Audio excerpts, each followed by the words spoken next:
Today I'm going to walk you through like one of the easiest upgrades to a first generation Tacoma, and that is a big brake upgrade.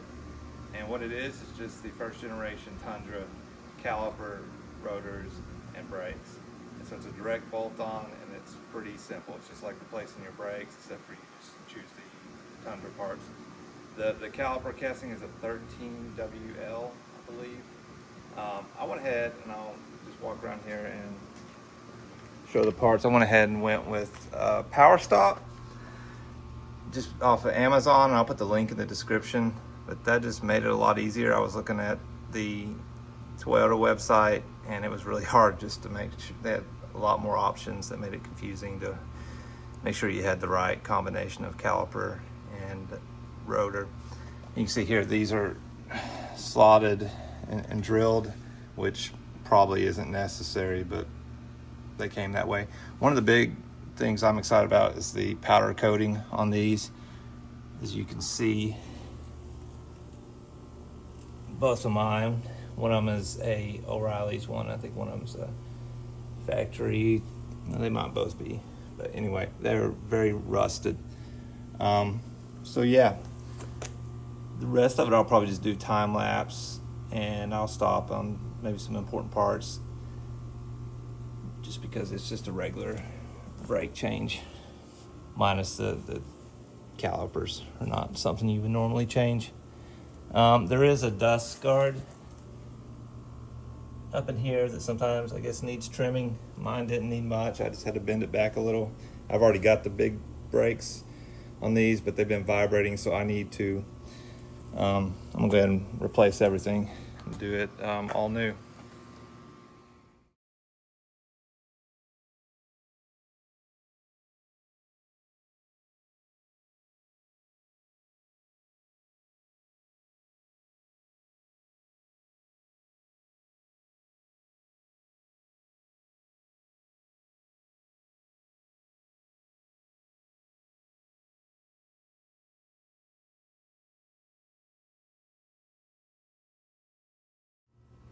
All right, we're gonna slow down a little bit. So there were two bolts holding the caliper on here and here. They're 17 millimeter. Just gonna spray them a little bit. They're soaked with PB Blaster. And then I put a bucket below here because I'm gonna bleed the brake line. Well, inadvertently bleed the brake line. I gotta have that brake line off to get the caliper off.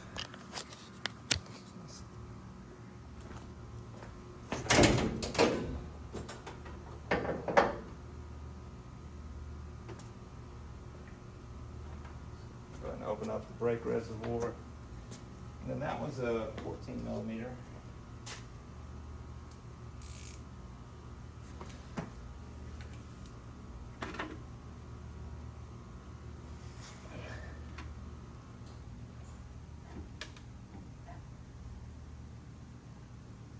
What I'm gonna have to do is put this back in.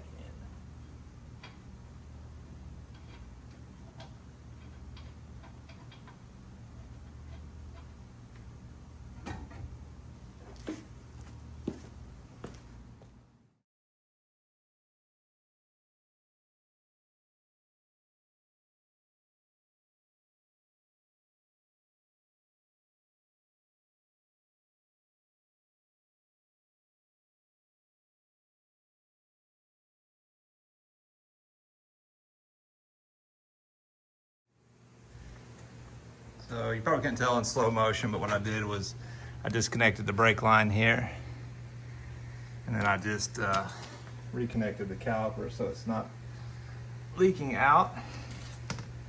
Well, it seems to still be leaking. What I'll do is just tighten that up right there a little bit. I'm just gonna set it out of the way like that. I'm just trying to minimize the mess here. You do gotta watch your reservoir and keep adding brake fluid, so I'm gonna add a little bit more.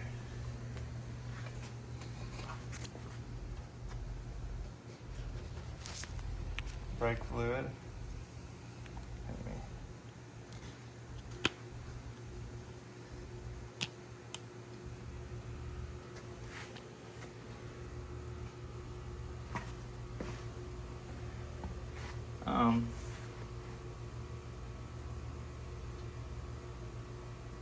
forgot to mention is I've got a spacer on here I have to take off. I'll go ahead and do that.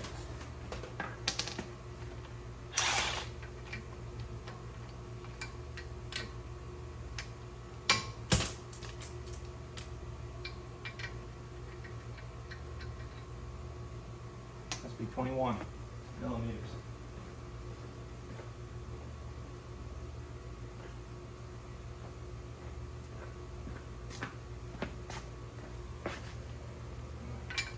Yep.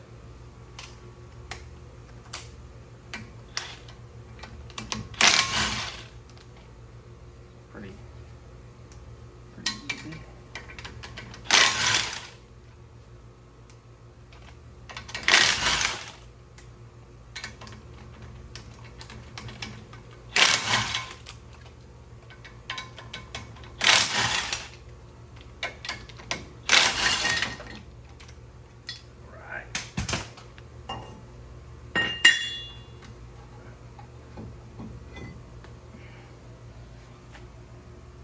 That this could be resurfaced. You take it to AutoZone or O'Reilly's and have that resurfaced, but I just prefer after 10 years just to get new ones.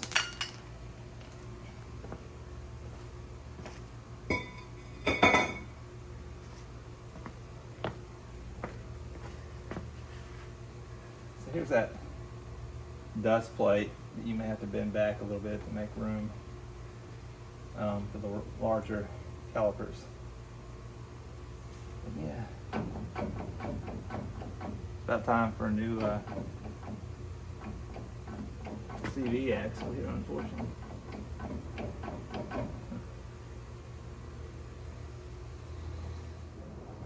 Got some Toyota .3 brake fluid. Add a little bit to the reservoir.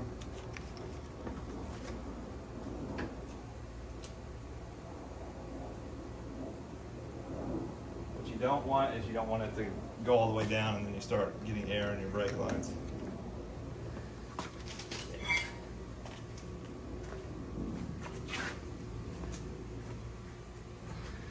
We'll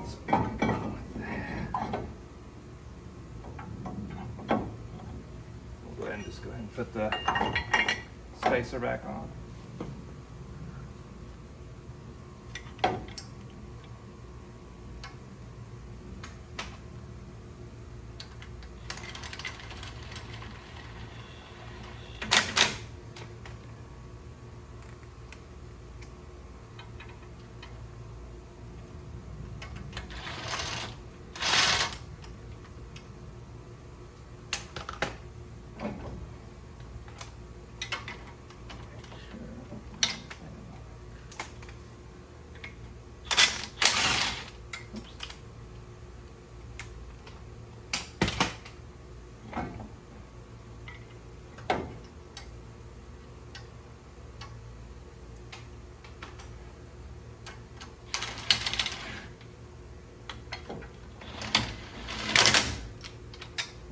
First two lined up.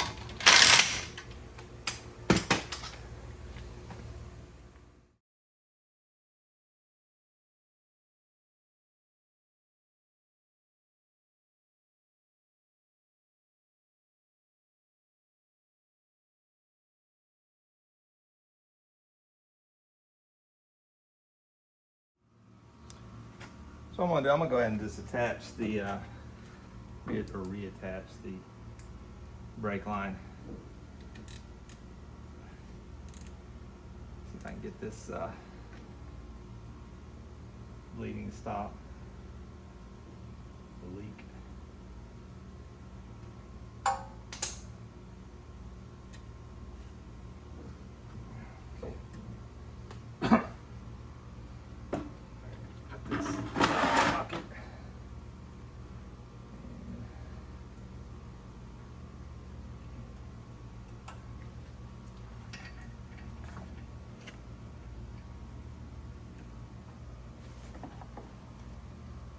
There's two washers on here, so make sure those stay intact. May end up having to replace them if it just keeps leaking like it is.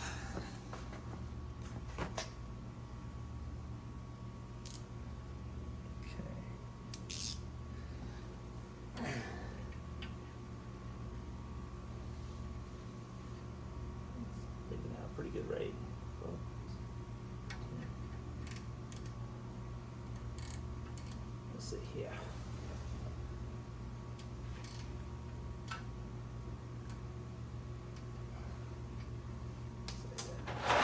Here.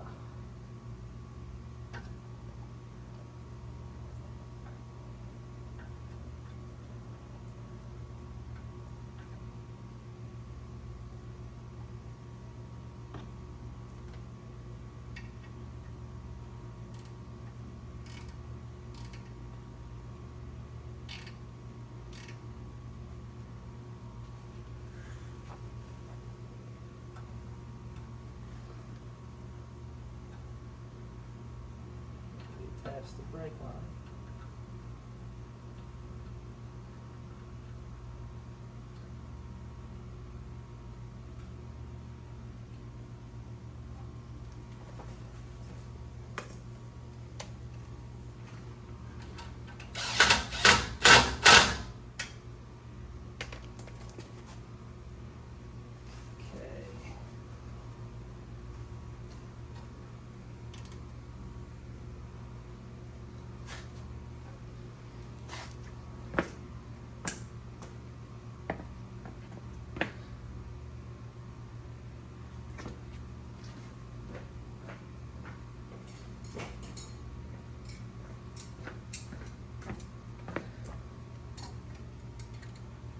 A lot of people buy some new braided brake lines with this, but I haven't found that I needed to.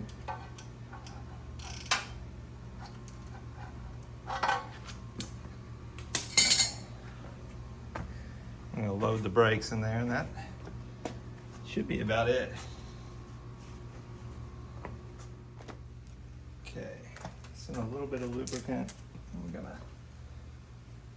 put it on the back side of the brake pads. What you don't want to do is get it on the stopping surface of the brake pad. So just kind of smear that on there with your fingers. Really didn't give you a whole lot.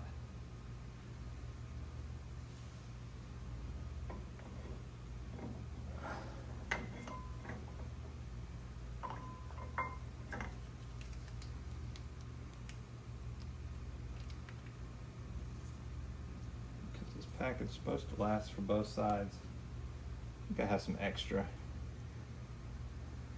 laying around somewhere. Yeah, it's pretty straightforward.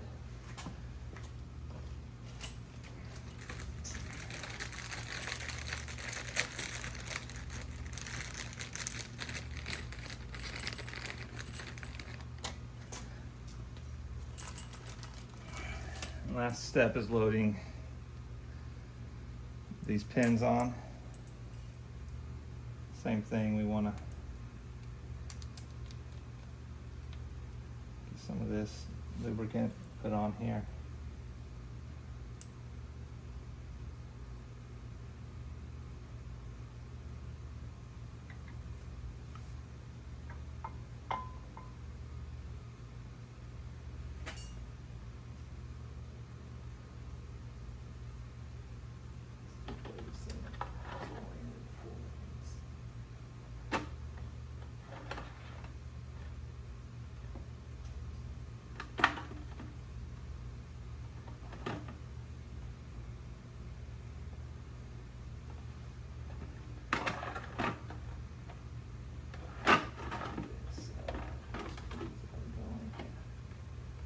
Make sure I have the pins going the right way.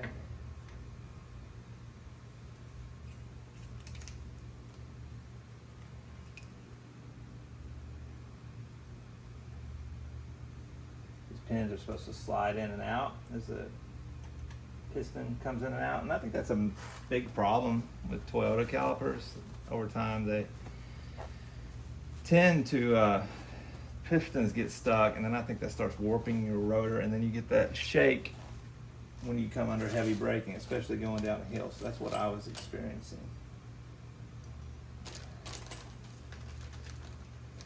Little clips like this, and they just slide in the end over here. All right, I don't know if you can see it, but I think I found the orientation here. where these little earlobes are gonna sit right here on the brake itself. And then you go, just push them in after that.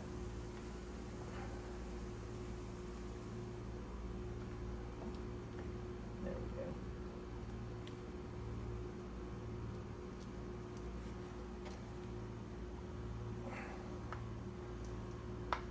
Kind of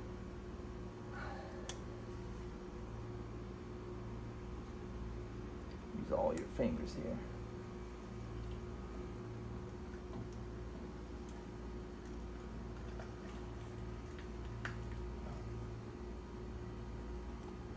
There we go.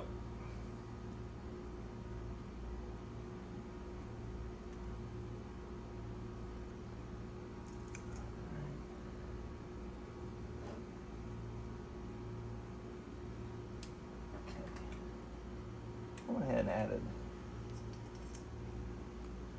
some anti-seize here.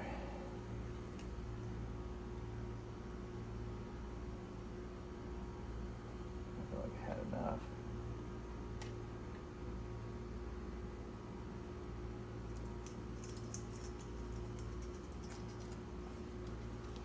Just wipe off the excess.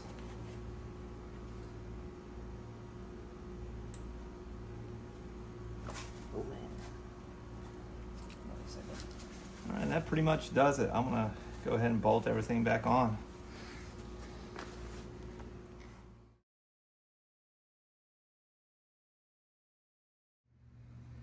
Okay, I just got done bleeding the brakes. Had to bleed the brakes. Had my son in the car, truck.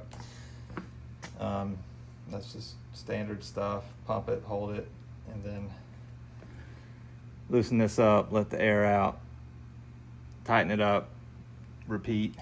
And then also once we bled the brakes, had him stand on the brakes so I could put this spacer on. Real quick, these two caliper to steering knuckle bolts are 90 foot-pounds. Quite a bit of torque. Let me get this 17 on there.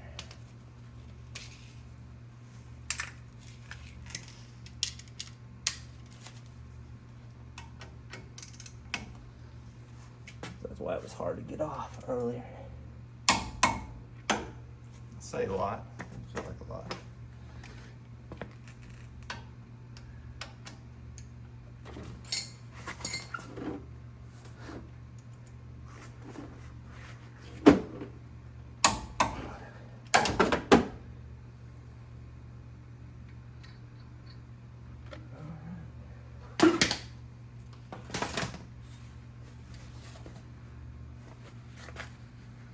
So that's pretty much it.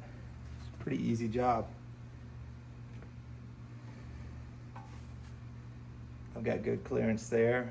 I'm not sure I had to trim these if at all. I'm gonna check down here. I think I'm okay down there. Like, you may have to trim right in this area here if the dust plate hits the calipers. So yeah, I'll update everybody when I break them in. I'm gonna go put the tire on and do the other side.